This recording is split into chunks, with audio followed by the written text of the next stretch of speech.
Hi everyone, Bernard here with the latest Citizen vlog, and we're back looking at Got Not Got. I'm looking at memorabilia, obviously picked on in the Lost World of Manchester City, obviously this wonderful book by Derek Hammond and Gary Silkie. I always forget the name and I can't read it backwards on the camera on the screen I'm looking at the moment. So yeah, another little delve into there, another little 4 things from it. A couple of things I've never heard of. You may have heard of these, so it might jog your memory. Certainly I can find a reason for not hearing about one of them. I'm not too sure about about the other one.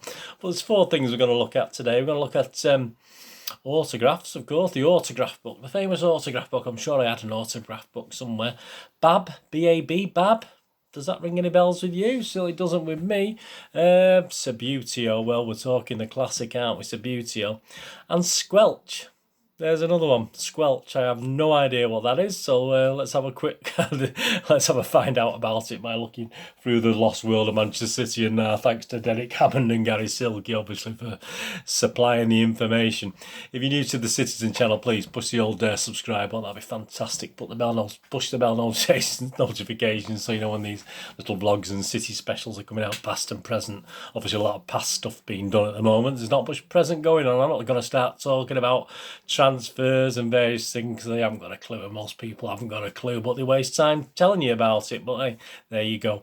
Anyway, thanks for watching this. Let's get on with this Got Not Got, the Lost World of Manchester City. Right, the autograph book. Yeah, I had an autograph book. I'm just reading from the book here.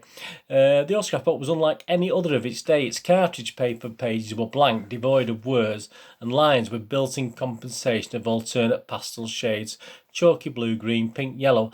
The outer corners of the pages were missing, rounded off so as not to offend the hand of the honoured victim. The spine of the leather-bound booklet ran down the short side, so it lolled open invitingly on the cover of the book. There was no author's name or title, just a single golden word in curly typeface. Obviously said autographs, didn't it? So I mean, yeah, I think I had one, and I mean, what he goes on to say in here was obviously what's also missing is the young lads trying to harry the players for the autographs. And I remember at Main Road, the players' entrance to the car park where the players would park the cars, or if they came, I mean, some probably came from public transport. I don't know, obviously in the earlier days, but yeah, it was just familiar of a gaggle of lads around the players as they were walking from the car park up to the small players' entrance next to the main entrance. Obviously, little door, wasn't it, with players' entrance over the top when I first started going. Quite sad looking, really. It's like a tradesman's entrance, wasn't it, if you think about it? But yeah, so I think I tried a little bit to go. It wasn't. I always felt a bit shy. I was a bit of a shy lad. I know it's hard to believe now, but I was always a bit of a shy lad, and I mean, it's been took over by selfies now, isn't it? But you ever see a player now or anything else, or you know, let on to anyone, I can't even bother doing a selfie. So I think in the old days, autographs weren't really my thing.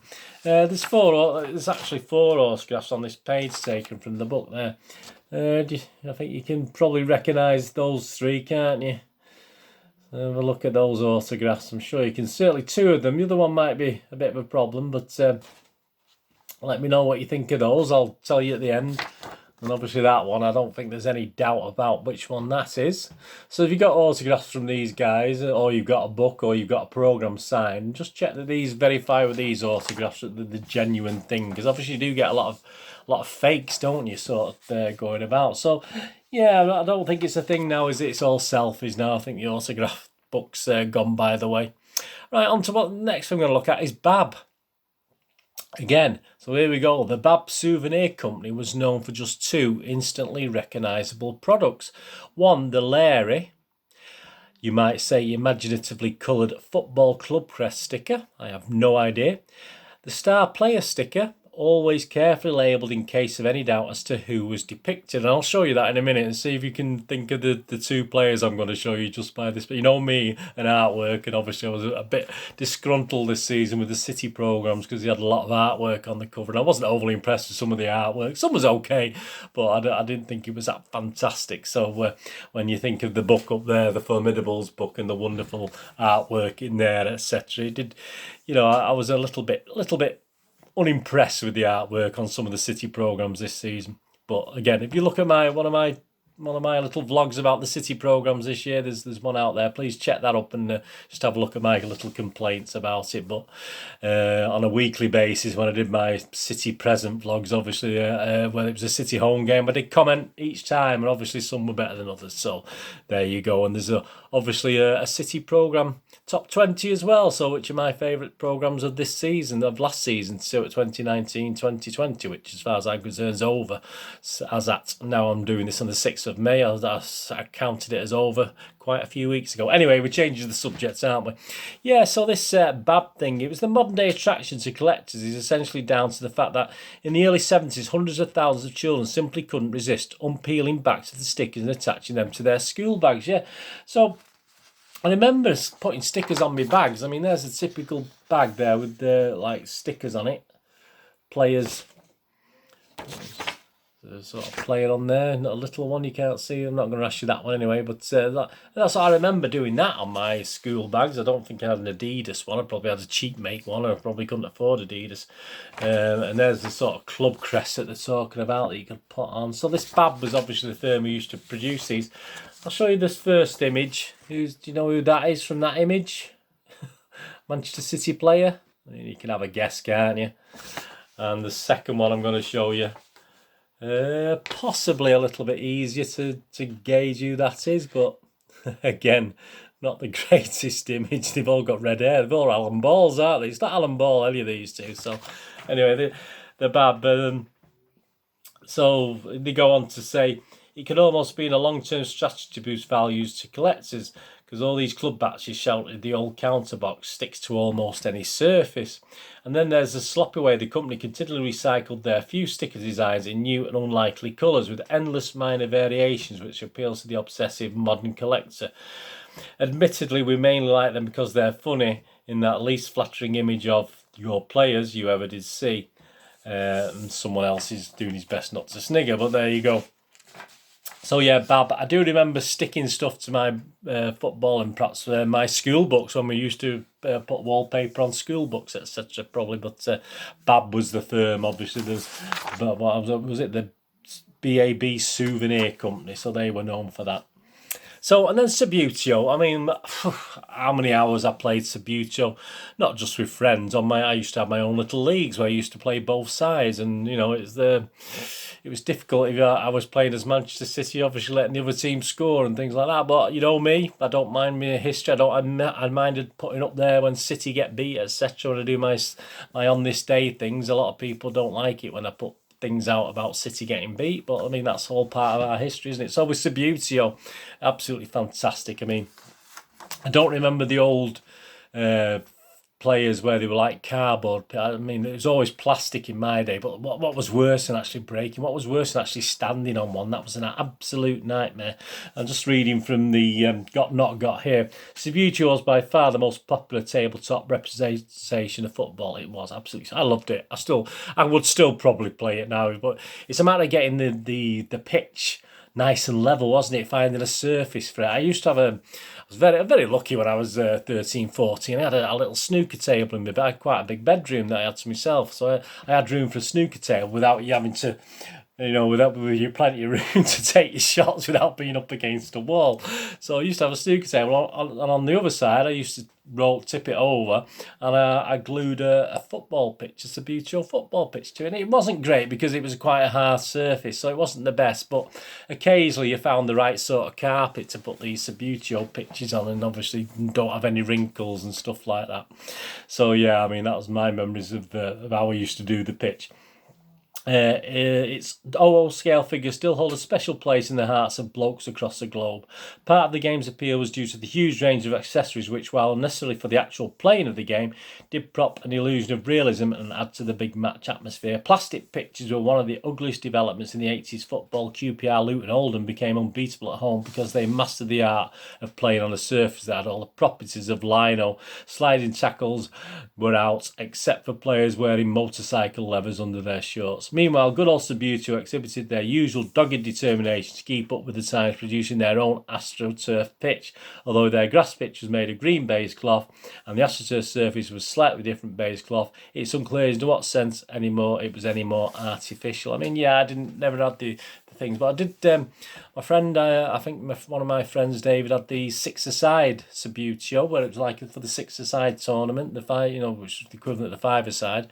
I also had Subbuteo rugby. I remember. I also had Subbuteo cricket, and I loved the scoreboard. I think it was like a beigey white scoreboard with runs and wickets and this sort of thing on it, and I used to love playing with that. So yeah, I was certainly into my Subbuteo, and there's a couple of things on here that's showing like this City in the home kit. You got variations obviously, and the guy who owned this has actually wrote in the players' names. Hold on.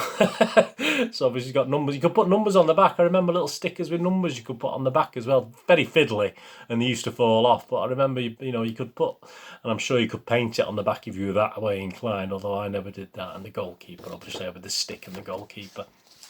And then you got a great image there of City with the red and black stripes. It's the sort of thing I would probably, if I had lots of money and lots of time, I'd probably get into the future and collecting things again. I'm that sort of geek, to be honest with you. And I have sort of looked at stuff on eBay that I thought, should I buy one? And I've never really have, but I'm sure you like me, you love Subbuteo. And as I say, I used to have competitions and internationals and have different teams and have knockout competitions, etc. And City didn't always win it, so I wasn't always biased. When I took my goals. And obviously what I used to do, if I knew I was going to shoot, obviously what I did was sort of place the goalkeeper in the best position he could be to try and stop the shot and things like this. So I had ways of doing it. I used to be quite good. If you ever watch my board game reviews, I used to come up with my own little ideas for games and stuff, and I used to make my own games up, etc. So I always found ways of doing it, which made it just as much fun if I was playing on my own, or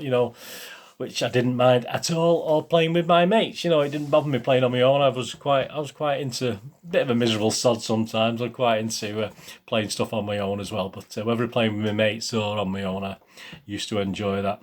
And I did watch a Subbuteo match recently, and it is quite boring. It's quite boring watching other people, but it's great playing yourself. Like a lot of sports, it's great playing yourself. And I got a bit bored watching a competition on YouTube, I think it was. I watched about 5 minutes and I just turned it off, even though it was a City fan playing as well. I just couldn't be bothered.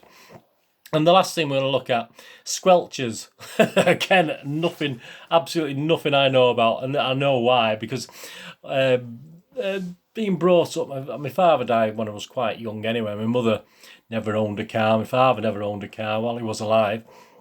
And my brothers never owned a car. I mean, Alan owned a car eventually, but obviously I was sort of grown up and out of the house by then. I was doing my own thing and learning to drive myself by that time. But squelchers, when it comes to the 70s, this is reading from the Got Not Got. When it comes to the 70s petrol freebie, so it's obviously to do with petrol. This is probably why I never saw it, because obviously I didn't know anyone who got petrol to get these things. Many fans of a certain age have their nostalgic favourites. It might be this miniature plastic player bus issued by Cleveland Petroleum in 1971. Do you remember those? Or the foil club badges that were given away every time Dad bought 4 gallons of SO 4-star. But it takes a special kind of purist to reserve a missionary zeal for the delights of SO set of squelchers. So SO squelchers. These were small, badly bound booklets full of facts of varying degrees of likelihood. I don't even remember seeing any of these at school, but again, it depends on the date, doesn't it? I mean, obviously high school, I had other things on my mind. I did love football, but I didn't do much collecting. These were badly bound booklets full of facts of varying degrees of likelihood and veracity, as it turns out, designed to squelch arguments about football. Though, of course, in pubs and playgrounds all over the country, all they really did was start arguments. So yeah, it's not. If you remember that, do you remember the squelch? I mean, you come up with things like Dennis Law once scored 6 goals for Manchester City in an FA Cup tie, but still finished on the losing team. So, I mean, obviously it gives just interesting facts and it tells you about it. And you could throw these facts at people if you didn't know, way before the time of the internet. But yeah, if you're into your squelchers, I mean, you might know a bit more about that. It's got some images here, an SO book of squelchers with the king on it and red and black stripes. Francis Lee there in it, and the United player there. You know who that United player is? I'm not going to ask you who Francis Lee is. Who's that United player? I'll say that's just to finish off the squelch thing. So there you go, squelchers. If you know about squelchers, you let me know. Right, let's have a look at these autographs, shall we? Obviously we've got Glimpardo, Mike Doyle and Colin Bell. And yeah, and he used to give sheets, didn't he? I actually sold a sheet a few months ago that with all the autographs from a certain season on, and City used to give it out with all the, and it was all printed, all handwritten. It wasn't even printed that well, but it was supplied by City to fans, etc. So that was quite unusual. And that one, of course, was Joe Corrigan. As I said, I have met Joe Corrigan a couple of times, but I don't think I ever got his autograph. Yeah, and the players on the Babs, the artwork. Obviously, the top that one was Neil Young. Did you get that right? Good on you if you did. And of course, the King again, Colin Bell there, obviously redhead. And there's one on the bag there. I didn't ask you that one, did I? But that was actually that's probably the best one. That's Francis Lee. You can sort of make it out there on the camera. Anyway, that's Francis Lee, but yeah, I didn't ask you that one anyway, did you? And of course, the United player. I'm sure you, if you're a certain age or even younger guys, probably know Bobby Charlton. I mean, we used to get him rammed down our throats left, right, and centre, didn't we? Certainly, as City fans, about the wonderful Bobby Charlton and what he did for England, and obviously a World Cup winner, wasn't he? So. There you go. We didn't have any guys in the World Cup winning team, did we? So that's probably because we've got no history. But hey, there you go. Anyway, hope you like that. Looking at autographs, Bab, Sabutio and Squelchers. That's an interesting one, isn't it? And thank you for, obviously, Derek Hammond and Gary Silkie for letting us delve into the world of that. And as I said, that you can probably still get that on various sites on the internet, so have a look round. It's a great book, so it's worth having. As I said, the only problem is that the pages do fall out, and that's why I just virtually pulled them out to do this little thing for you. So my apologies for wrecking your book, but I mean, my book isn't, I bought it, but there you go. That's the only criticism I've got, but obviously if you're careful with it, it'll probably stick more or less together. As I said, I pull most of the pages out just so I can make doing this vlog a little bit easier. Anyway, thanks for joining me. Please follow me on Twitter at I've got a couple of accounts on Twitter. My at Charles Dineen, DINNN, is more City orientated, but I also have at nostalgia_movie, which is more about my movies and TV dramas that I do vlogs on as well. If you like TV dramas and movies, etc. So you can follow me on either or both of them. They're both sort of linked, but obviously say at Charles Dineen is more for the football. And on Facebook at Bird Dineen with links to moviegamenostalgia.com. Can you see it there? Moviegamenostalgia.com, which is my little website where I try and make a little bit of money for myself. I used to have a video shop back in the 90s and 2000s, so it's how I've continued trying to earn a little bit of money. Sometimes I can, sometimes I can't. It's just one of those things. But if you can check out my website, moviegamenostalgia.com, you can get to that through Facebook or through Twitter. My Twitter account, all the information's on there as well.